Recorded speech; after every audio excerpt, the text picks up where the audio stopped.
You want a war? You're gonna get one. Now get the guns, the drugs from my generation. I'll take the fall, the saints, the confirmation. And it's a sex, the gods, the fakes, the fraud, the messing with me. Come on, come on, come on. Let's get it out. Move to the music, play that fucking music. Live through my music, yeah.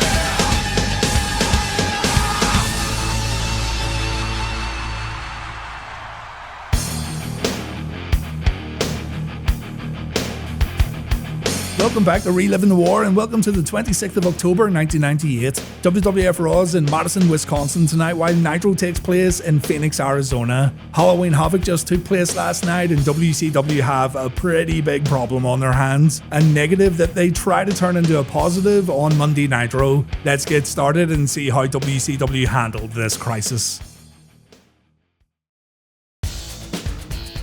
Tony Schiavone explains what happened last night during the pay-per-view. Up to 20% of homes didn't see the end of Hogan vs. Warrior, and those same homes didn't see any of the DDP vs. Goldberg main event. Hilariously, Tony, or the executive producer who feeds Tony his lines, says that this was out of WCW's control, and this, my friends, was a lie. The reality is the pay-per-view went overtime and WCW failed to manage their show correctly. Tony says WCW had two choices. They could give the encore away for free, an option WCW decided not to do, saying as those who bought the show would feel ripped off. So WCW went with choice number 2. The whole DDP vs. Goldberg match is going to air tonight on Monday Nitro for free. Somehow, WCW also see this as an opportunity to rip into WWF. Tony says the competition believe that this is a ratings ploy. The WWF are apparently saying that WCW cut the feed on purpose to get more viewers watching Nitro tonight, and that has to be the stupidest thing I've heard Tony say in this series so far. But Tony says to prove that this isn't a ratings ploy, the Page vs. Goldberg match will be shown after our number 1. If they really wanted to prove it, then the replay would have started at the beginning of Nitro, but it's a load of bollocks anyway. The WWF did not say it was a ratings ploy. Mike Tenay says WCW didn't take this decision lightly. Sabisco doubles down on the lie and he says this was all due to technology and it was out of WCW's control.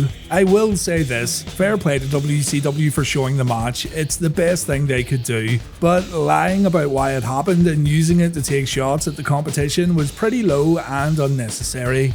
Our opening match featured Kenny Kaos taking on Stevie Ray. When Stevie was in a bad spot, Buff Bagwell ran down and he passed Stevie his trusty slapjack. Kaos got whacked in the face and Stevie won the match with his slapjack finisher. Rick Steiner then comes down to stop the NWO beating up young Kaos, and Rick then gives Kenny a big opportunity. Rick tells Kenny that he wouldn't be where he is today if someone didn't take a chance on him, and Rick wants to give Kenny a chance to defend the tag titles with the Dogface Gremlin tonight on Nitro. Kenny says he's idolized Rick for many years, and seeing as Robbie Rage is out with a bad shoulder, then Kenny would be honored to team up with the Dogface Gremlin.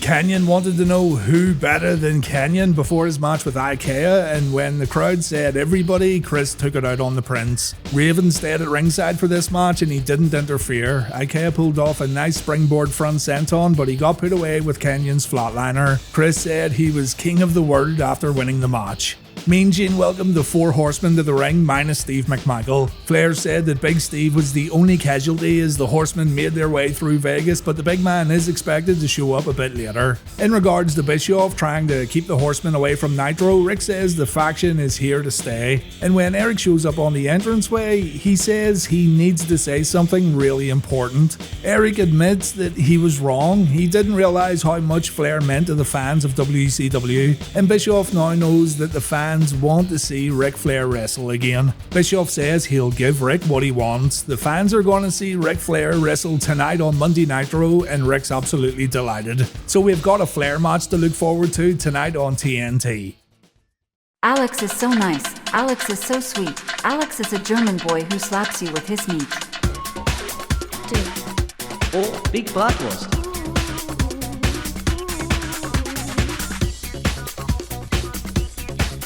Alex Wright versus Barry Horowitz, a wild fantasy match that could only happen in WCW. One guy slaps himself on the back, the other guy slaps you with his big bratwurst. Since Alex proved he was the best wrestler in Europe last night at Halloween Havoc, Mr. Horowitz ended up being no problem at all for Das Wunderkind. The commentators, meanwhile, were too busy counting down to the Goldberg vs DDP replay. Seriously. Tony said there's only 15 minutes until the match begins, and he says it's one of the greatest main events he's ever called, if not the greatest. Both guys failed to land aerial attacks, but Barry's failed attempt was a lot more costly. Alex wins with a neckbreaker, and I guess this is his new finisher from now on. Wrath's been thrown back to our number one. He decimated Sick Boy in under 3 minutes. Fans came to see the meltdown, and that's exactly what they got. But you, the wrestling connoisseur that you are, you like the finer and more tactical aspects of pro wrestling. So here's a fine chinlock from Big Wrath. That's a real wrestling move right there. Vince McMahon cuts a promo to open up Raw while WCW replay the DDP vs Goldberg match from Halloween Havoc. I'm not going to sit through this pay-per-view match again and tell you what happened. Check out the Halloween Havoc video. It was a good match for sure, one of Goldberg's best, with many people saying it's actually Goldberg's greatest performance ever. So check the Halloween Havoc video out for match coverage. Goldberg ended up winning the match, but tonight DDP's got a shot at the US title. Dallas Page vs Bret Hart is the Nitro main event. Vince McMahon and his corporate stooges come out to the Raw stage, and Vince announces that Steve Austin is here tonight. McMahon holds Austin responsible for all the bad things that's happened to him over these past few months, and McMahon also blames the fans. The fans have no values, no morals. The fans cheered for McMahon's humiliation, and the fans enjoyed it when Austin made Vince beg, cry, and urinate himself last week on Raw. Vince re-injured his ankle, but worse than that, Vince got his feelings hurt, and McMahon says he'll never forgive Austin for what he did last week. The letter Stone Cold put in Vince's pocket was a legal document, and McMahon brought a team of lawyers to fight Austin and whatever was implied or threatened in that letter, and Vince warns Austin to take stock in what he has right now. Just then, Austin appears on the Titantron and he tells Vince to take stock in some Pampers diapers because McMahon can't stop pissing himself. McMahon leaves, but don't worry, we're going to learn more about that letter a little later on tonight.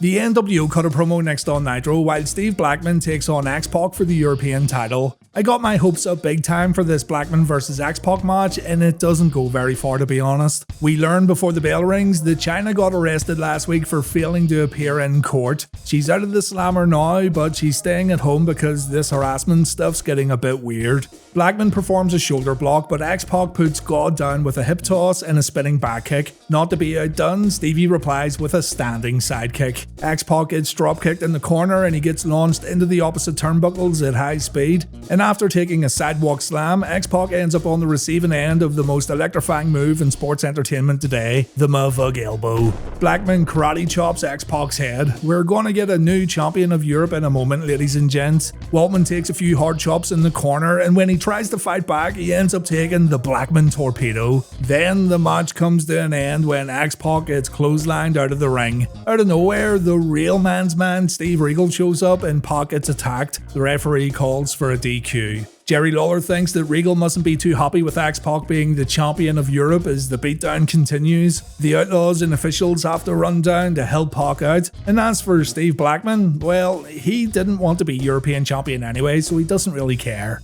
On Nitro, it looks like Scott Hall and Kevin Nash have sorted out their differences, thank God. Kevin tells Scott that he didn't care about winning last night, he'll win when he gets his old friend back. Scott says it's time for the bad guy to change his ways, and the two shake hands. You can hear the fans cheer in the background, but then the Jan comes along and Nash gets attacked. Scott doesn't care about making amends with Kevin, and to prove it, he and the Jan put Kevin through a wall. Scott Hall is still with the Black and White, and he and Jan join Hogan for a promo in the ring along with the rest of the NWO. Bischoff confirms that the Black and White got a new member last night. Wood from the Hood says he proved last night that he's a wrestling god, and he says that this new member to NWO Hollywood is the most important and the most valuable. I cannot believe what I'm hearing. Horace Hogan set an example as far as sacrifice goes. He passed the test. He's the perfect example of what a member of NWO should be. And my god, he looks a bit lost here, doesn't he? Like he's a bit unsure what to do.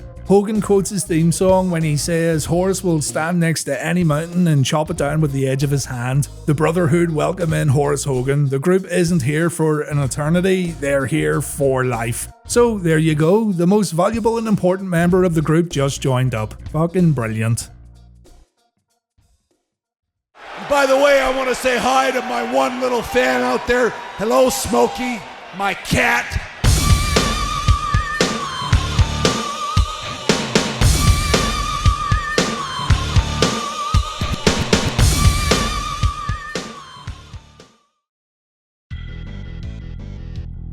Darren Drozdov takes on The Rock next on Raw. On Nitro, it's Saturn versus Eddie Guerrero. Vince is in a meeting with his attorneys and it looks like he's getting just a bit fired up. Just a bit. Michael Cole wants to get a word with Stone Cold after the next matchup, so we go back to the arena and we can see that the Road Warriors are here to back Droz up.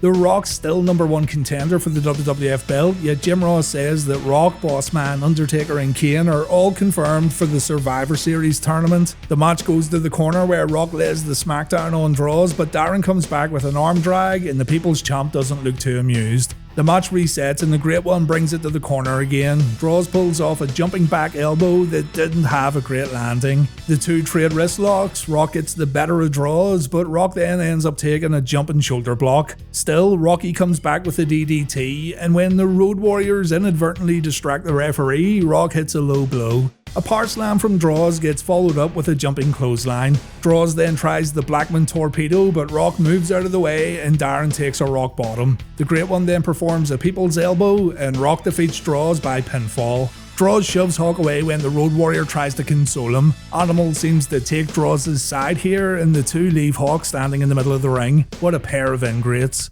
Michael Cole wants some info on Austin's letter to McMahon last week. Austin closes his locker room door and he speaks to someone. He then pops his head out and he says he's been advised not to say anything at this point, but a statement will be made later in front of the people. Eddie Guerrero's wearing his LWO colours as he heads to the ring to face Saturn. The two are careful before the initial lockup, but Eddie gets the early lead with a wrist lock followed by a takedown. Saturn suplexes his way out of another wrist lock, and Eddie complains to the referee after taking a shoulder block. Eddie targets the right knee, we see his apron sent on. Guerrero drops Saturn's leg over the bottom rope, but even after all this, Perry's still able to deliver an overhead belly-to-belly suplex. The damage has been done though. Eddie refocuses on the knee, and when Perry gets up for a press slam, Eddie counters with an arm drag followed by a tilt-a-whirl backbreaker. It's Saturn though who's able to counter Eddie's next move, and you just get the feeling that the guys have been told to get this one done with as quickly as possible. Everything they do is great, but it feels like they're rushing through the match. A tornado DDT gets countered with a Northern Light suplex. Perry's then able to pull off an exploder suplex. Eddie takes a Falcon Arrow and Perry signals for the Death Valley driver. Damien and Hector Garza of the Latino World Order hit the ring and the match gets thrown out. Eddie thinks he's getting a free shot in, but Saturn fights back and the three men get taken out. The rest of the LWO then come to the ring and Perry's got no chance. New member Spider's here, a man that the commentators know nothing about, and the beatdown ends with Eddie performing his frog splash. The LWO continues to grow. After the match, Judy Bagwell gets interviewed by Mean Gene and she basically goes over the bad things that her bastard son's done over the past few weeks. She says that both Buff and Steiner have tarnished the Bagwell name and the family's sick of it. She then says she's a mom on a mission. She loves Marcus Bagwell, but she's had enough of Buff. There wasn't really anything else here, to be honest. Mr. McMahon's attorneys have had enough. They leave the meeting with one guy saying that Vince just doesn't get it. So whatever's going on, it doesn't look good for the boss. Motley Crue then took over Raw and they performed Wildside along with D-Generation X. If you're into Motley Crue, then you'll probably enjoy this. Looks like the DX boys had some fun, but something we should take note of is this bodyguard. He grabs an unruly fan towards the end of the performance and he takes him out for a good old-fashioned ass kicking. Remember this guy? We're gonna see him again very soon. After the performance, we see that Vince is still having a tough time with his attorneys. A contract of sorts gets discussed, but we'll need to wait a little longer before we find out what's going on.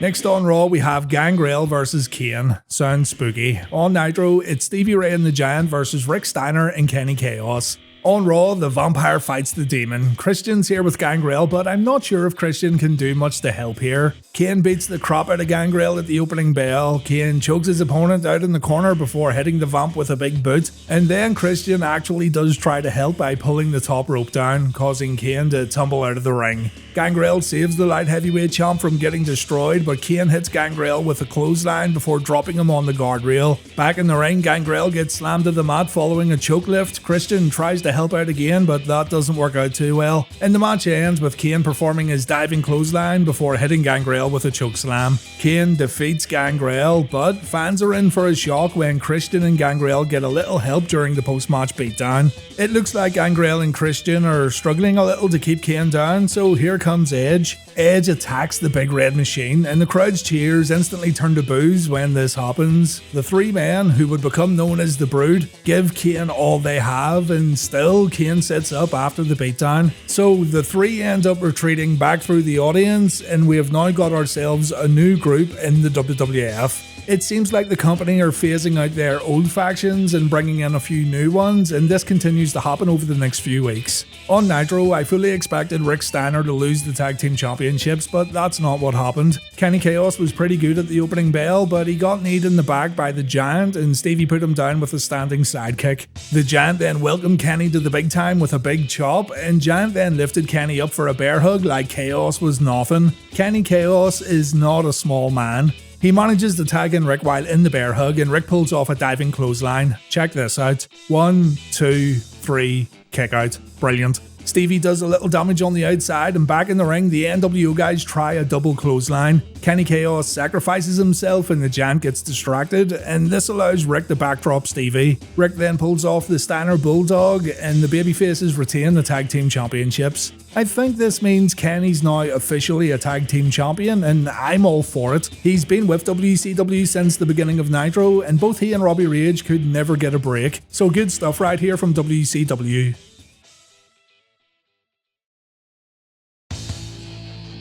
Stone Cold Steve Austin cuts a promo on Raw while Ric Flair's match is up next on Nitro. So Eric Bischoff joins the commentary table and he says he's a man of his word. The fans are going to see Ric Flair wrestle tonight, and the cheeky bastards decide to air Hogan vs Flair from Bash at the Beach 1994. I am not joking. After the DDP vs Goldberg debacle, it's absolute insanity that WCW would do such a thing, but here we are. Another replay from a pay-per-view match. Now, to be fair, it's not the whole match, it's still around 5 minutes though. It's all shown in the wrong aspect ratio, which is also very annoying, and it's one of the most bizarre decisions WCW could make tonight, all things considered. Of course, this is Bischoff having fun at Flair's expense, and it's Bischoff reminding everyone that Hogan beat Flair upon his WCW debut. After the footage airs, Eric says Flair will always play second fiddle to Hollywood Hogan, and Nitro moves on to its next match. Over on Raw, Steve Austin says he told the cops last week that his firearm was a toy, and he told Vince over and over again that there would be no pain involved. He even told Vince that he wouldn't feel a thing, and still Vince McMahon pissed his pants. Austin pulls out a new contract for Stone Cold that not only brings Austin back into the WWF, but it also gives him at least one title shot. The commentators wonder who could have signed such a contract, but Austin says it is official, and and the only way Austin leaves WWF is if he quits. Stone Cold says he just doesn't see that happening, and the funny thing is, years later, he would actually quit. Anyway, Vince gets wheeled out to the entranceway, and he says he's going to get to the bottom of this without the help of his dumb attorneys. First though, McMahon wants to hear Austin say the words "I quit," so Stone Cold's going to face Ken Shamrock in an "I quit" match in tonight's main event. McMahon then says that the way Austin got this new contract was wrong. McMahon tried to set an example for 28 years, and what Austin did was turn an underachieving kid into a monster. Nobody knows what Vince is talking about, and that's when Shane McMahon appears. Shane gets in the ring and he says he doesn't listen to his dad anymore. Shane says he's a stockholder of the company and what Vince did to Austin was wrong. Shane confirms that it was he who brought Stone Cold back, and Shane guesses that he finally now has his dad's attention after 28 years. Shane says Vince's ego has driven wrestlers away from the WWF. He says he's lied to people when they asked what it's like to be Vince's son, and the lies stop here. Vince never cared about Shane. Nothing Shane ever did was good enough, and all Shane wanted to do was make his dad proud of him. But it's always about Vince. Shane says he's proud of himself and he's proud to stand up to his dad, so Vince should be proud too. Turns out Shane's just like his old man after all. Austin gets a hell yeah from the fans, Vince cries as he's brought back through the curtain, and what we've got now is a new corporate babyface on WWF Raw, Shane the Boy Wonder. This guy's going to play quite a big part in WWF television moving forward. After a commercial break, we see Austin throwing Shane a beer before he leaves the arena. There's no bigger sign of gratitude from Stone Cold Steve Austin.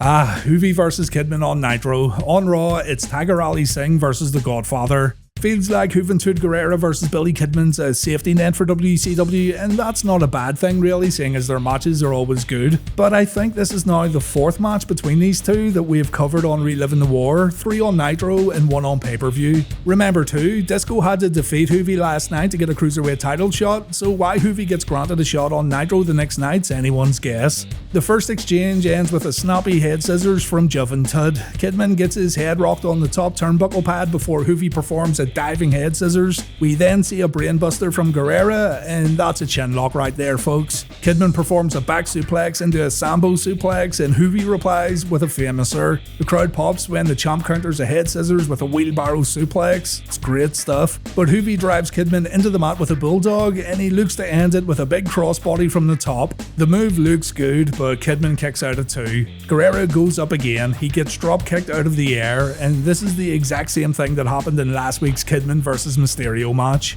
Billy goes up for the shooting star press. Juvi stops the former smackhead and he pulls off a top rope Hurricane Rana, but Kidman kicks out of the follow-up cover and Juvi's now getting frustrated. Kidman pulls off his sit-out spinebuster, he goes to the top, and Billy wins the match after hitting the shooting star. A good match, but nothing is compared to their first meeting on Nitro, in my opinion anyway. On Raw, this is the first Tiger Ali Singh match we have seen since WWF One Night Only back in 1997. The Godfather does not offer Tiger a night with his creatures because old Tiger messed with a pimp's money last week, and Tiger's going to find out that pimping ain't easy. Funnily enough, it's Tiger who gets the better of the Godfather when the match begins on the outside. Godfather gets dropped on the guardrail, and back in the ring he takes a dropkick. Tiger then softens up the Godfather's shoulder, but Big Cam has had enough and Tiger takes a clothesline. Godfather then performs that move that would soon become known as the Ho Train. He takes his belt off and he gives Tiger a good old-fashioned whipping, and for whatever reason the referee thinks this is A-OK. Tiger comes back with a facebuster and Godfather replies by dumping Mr. Singh over the top rope. Tiger ends up hiding behind Little Babu, and Babu gets thrown away by the Godfather, and the match ends when both men get in the ring and they start shoving the referee. These two just want to fight, they don't want to wrestle, so Tim White calls for the bell, and just like last week, the crowd couldn't care less. As a matter of fact, the fans were doing the wave. Officials run down to break it up, and it looks like we have a hot feud on our hands, all because the Godfather didn't get his money. After the match though, Michael Cole wants to know how Vince McMahon feels right now, and McMahon can't answer. He actually can't believe that Michael Cole would ask him such a question.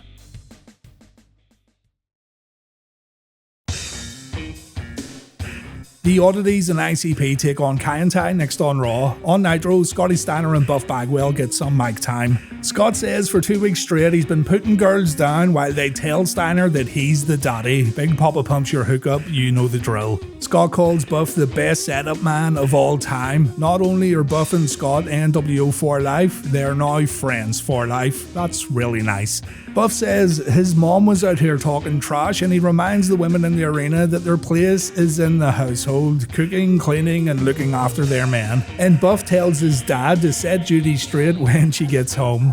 Scott wants JJ Dillon to come down to the ring. Apparently Scott wants another match against brother Rick tonight, but it turns out Scott was telling Porky Pies and he just wanted to get JJ face to face. Scott thinks Dillon likes Rick more than he likes Big Papa Pump, and Dillon says he doesn't have a favourite. Both Steiners have had incredible careers so far, so this makes Scott wonder why Dillon sent Nick Patrick down to count his shoulders to the mat last night when Patrick wasn't the official match referee. Dillon says he didn't order Patrick to run down, but if JJ was standing in the back at the right time, then he certainly would have gave the order anyway, because it's the right thing to do. Scott thinks the right thing to do is to kick JJ's ass, and so the NWO guys attack Dillon in the middle of the ring. Here comes Doug Dillinger, so you know JJ's proper fuck now. Doug's absolutely useless as Scotty locks in the recliner. The move gets broken up just before Nitro goes to commercial break, so not a great night for JJ. On Raw, Shaggy 2 Dope and Violent J have their first official WWF match, and it looks like they're very eager to tag in. Big Golga kicks off the action though by taking care of Funaki and Teo all on his own, but he can't handle it when Taka comes in to lend a hand. We then see the Kanyon elbow train before Kurgan comes in. Taka and Togo don't have much luck against the big man, and Kurgan then decides to tag in Violent J. Jim Ross says that Jay's living up to his name as he launches himself at Funaki. Shaggy 2 Dope does some damage on the outside too, and back in the ring, Violent J rakes Funaki's eyes and he chokes Funaki on the mat. The ICP aren't playing by the rules and the referee threatens to disqualify the Oddities. Shaggy 2 Dope pulls off a great looking top rope leg drop before the posse hit a double low blow. The referee then gets shoved, and just like the last match, we have another disqualification on Raw. Golga and Kurgan may not be happy, but the fans are cheering for ICP. The Stooges are bringing Vince McMahon back to his limousine outside the arena. They tell Vinnie Mac that Austin will say I quit later tonight, so Vince has nothing to worry about. Goldust vs Mark Mero's our next match on Raw, while the Warrior cuts a promo on Nitro. Warrior says Hogan had the opportunity to be a man last night and Wood from the Hood failed. The Halloween Havoc match will haunt Hogan forever, and trust me mate, that match will haunt all of us forever, not just Hogan. Warrior says there's a difference in beating someone up and genuinely beating a man. The whole world knows that Warrior beat Hogan last night, and the pinfall victory Hogan got doesn't change that fact. I mean, okay, whatever. Hogan's opened the gates of Warrior Hell. Same Warrior time, same Warrior place, same Warrior channel. Hollywood then comes to the ring, but Horace Hogan stops his uncle from getting inside the ropes. Instead, Horace gets in there and Hogan Jr. gets taken out by the Ultimate One. The Giant then tries his luck, but he gets sent out of the ring, and Hogan then tries a sneak attack, but that too ends up failing. Even Eric Bischoff gets punched in the face as Warrior holds off the NWO. Looks like the One Warrior Nation's gonna continue running wild in WCW, and judging by this segment, you'd think that another Warrior vs Hogan match could get booked in the near future. God help us all. Over on Raw, wouldn't it be funny if this match ended in disqualification too? If you said yes, then you can laugh your ass off because it does indeed end in disqualification. That's 3 in a row. Remember those old Wildman Mark Mero vs Goldust matches back in 1996? Yeah, neither do I, but here they are again. It starts with Mark Mero getting an ass shoved in his face, and Goldust uses the ropes when pulling off a back suplex. Jackie then distracts Goldust, and this allows Mero to hit a low blow. Marvelous Mark pulls off a DDT, and he follows this up with a knee lift. Jackie gets involved again by choking Goldust on the middle rope, but it doesn't faze the Bizarre One. Mero takes an inverted atomic drop followed by a clothesline, and after taking a bulldog, Goldust sets Mark up for the Shattered Dreams. Jackie gets on the apron, she smacks Goldust, and in return she gets a big sloppy kiss. But Goldust gets disqualified for kicking Mero right in his little wild man. To give credit, the sound of the Shattered Dreams was on point. After the match, Sable challenges Jackie to a match at Survivor Series. Sable says there's going to be a new women's champ at the pay-per-view, and again, if we're going to have a women's championship, we need more than 2 women on Raw every week.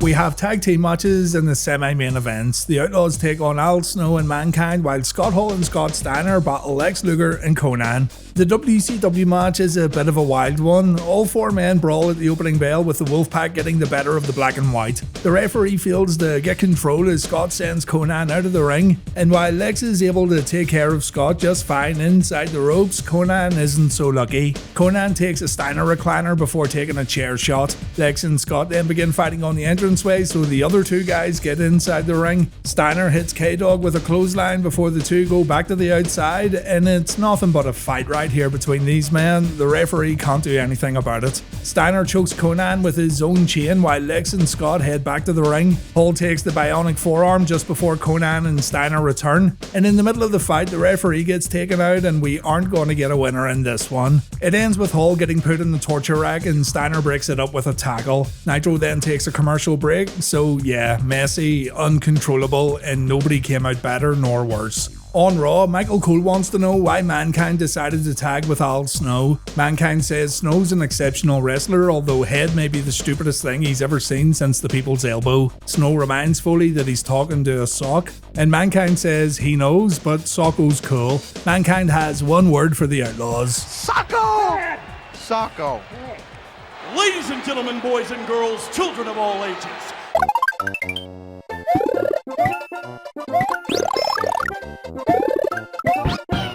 Shut up. Mankind and Snow come to the ring, and you can tell that these 2 like each other. They definitely make an interesting tag team, that's for sure. Snow lays in the headbutts, but he pays with a big press slam from Billy Gunn. Mankind tags in, and Badass is on form tonight as he hits Mick with a few right hands. And here comes Road Dogg with a shake, rattle and roll and a shake, rattle and knee drop. I'm going to change the name of these moves to the Dancy Punch and the Dancy Knee. Al Snow attacks from the apron, and this gives Snow and Mick a chance to punish Road Dogg on the outside. Back inside the ropes, Mick Foley shows his dance skills while laying it into Road Dogg, and the real Double J ends up going down after a double arm DDT. No, wait, Road Dogg's the fake Double J now, isn't he? I can't remember. Mick goes to pull out Mr. Socko and Billy Gunn runs in for the save. Mike Chioda screams at Billy, "What are you doing?" And Billy screams back, he was gonna use Socko. Snow and Mick get in an argument when Mick goes to use head. Mankind ends up tagging out, and again Billy Gunn runs in to help his partner out. Billy ends up going after Mick, and these 2 end up on the outside. And back inside the ring, Al Snow hits Road Dogg with the snowplow. The match should be over, but the referee's on the outside with Gunn and Foley. Eventually, Mick gets in the ring and he wants to give Road Dogg the mandible claw. Al Snow, however, wants to give Road Dogg head. The two lunatics argue, and Road Dogg sees this as an opportunity. So Snow gets covered and the Outlaws retain their tag team titles. After the match, D'Lo and Mark Henry hit the ring and they go after the Outlaws. Looks like these 2 want a shot at the tag titles, but honestly, I wouldn't mind seeing Mick and Al Snow get another shot. These 2 make an entertaining duo for sure.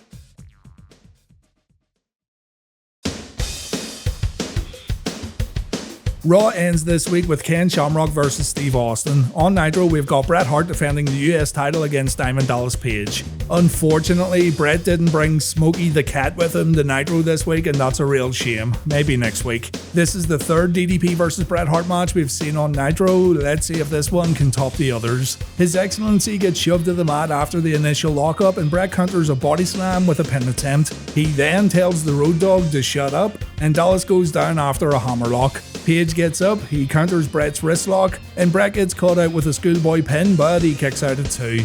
We see a swinging neckbreaker from Dallas, but Bret manages to drop DDP on the top turnbuckle pad when Dallas goes for a few punches. It's DDP who ends up getting punished in the corner, but Bret then makes the mistake of turning his back on the challenger. This gives Page a chance to fire up on Bret, but the Hitman puts that fire out with a clothesline. The champ kicks DDP in the midsection, and it looks like we have a few Bret Hart fans in the audience tonight. As much as his WCW run didn't compare compared to his time in WWF, the Hitman still had loyal fans, and you know, I'm slowly starting to realize that his WCW run wasn't really as bad as people make it out to be. For sure, Bret was given a pretty bad path to travel down in WCW in terms of storylines and allegiances, and in absolutely no way does Bret's WCW run compare to his WWF run, but we've also got some golden promos and moments from Bret over the past 10 months or so. He just didn't care, and it can be funny sometimes. Hart performs a chinlock and he uses the ropes for extra leverage, chinlocking like a champion.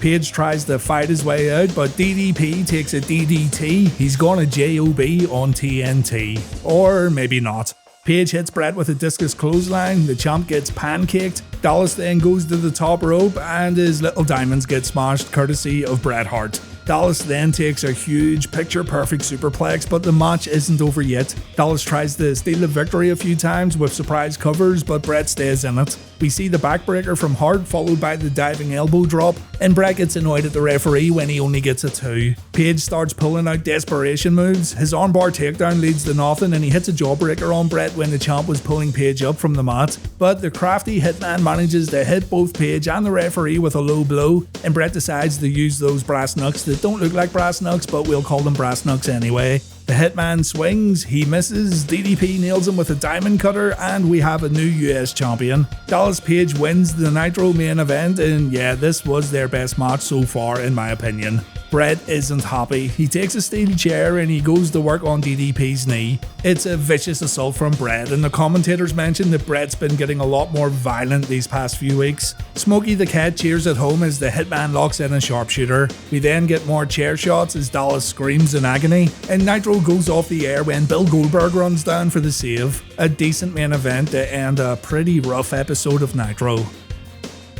Vince's Stooges come down to ringside to get a closer look at Austin versus Shamrock. Remember, this is an I Quit match, but you might as well just call it a submission match. There are no microphones involved. Looks like Austin forgot his wrist tape tonight as Kenny Boy strikes early. The Rattlesnake fires back with a few knee strikes before taking off his jacket. And the Stooges want Austin disqualified when Shamrock gets choked out, but there's no disqualifications. Austin rams his shoulder in the Shamrock's midsection. Ken fights back, but he ends up getting dumped out of the ring. And on the outside, Shamrock gets his head rocked on the commentary table and he gets choked out with some cord. A low blow brings Ken back into the match, and it's Austin who ends up taking some damage at the commentary table. The fight ends up in the audience where Stone Cold takes a backdrop. When the two get back over the guardrail, it's all Ken, with Austin getting thrown into the ring steps and the Rattlesnake taking a few knee strikes to the face. The Stooges watch on as Shamrock continues to decimate Stone Cold back in the ring, and it looks like Kenny Boy has Austin's number here. Stone Cold gets punished in the corner. He takes a clothesline.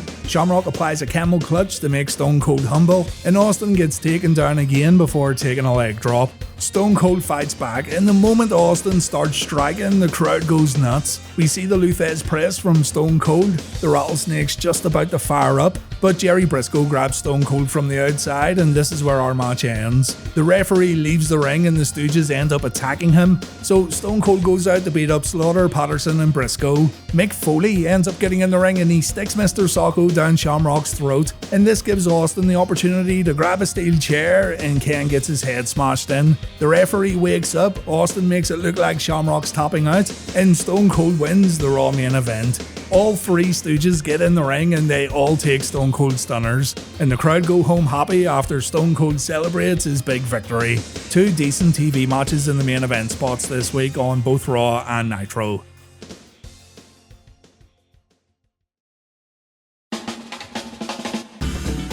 I struggled to pick a winner here. It would be easy to give the point to Raw because WCW showed the Goldberg vs DDP match, but many people didn't buy WCW pay-per-views, and those folks would have been rewarded pretty well by watching Nitro this week. Also, Nitro had the better matches on the actual show itself. Hoovy vs Kidman and Hart vs DDP were pretty solid, but in saying that, Raw also had a decent main event this week, plus I enjoyed Shane McMahon's promo. Shane was very convincing, even if his old man was hamming it up by crying. I'm going to call it a tie this week. I can't pick one over the other, so yeah, I'm copping out. Sorry. Raw's got 75 points, Nitro's got 64 points, and we're now on 18 ties. In the TV ratings, Nitro won with a huge 5.1, while WWF posted a respectable 4.5 rating. Fans were getting a free pay-per-view match, and they were tuning into TNT to see it this week. But this is a noteworthy night in regards to the television ratings, because this is the last time WCW would ever win in the weekly head-to-heads. On Nitro next week, Booker T's back in action when he faces Scott Hall. We've got Chris Jericho versus Billy Kidman in a champion versus champion match, and Bret Hart explains his recent new change in attitude.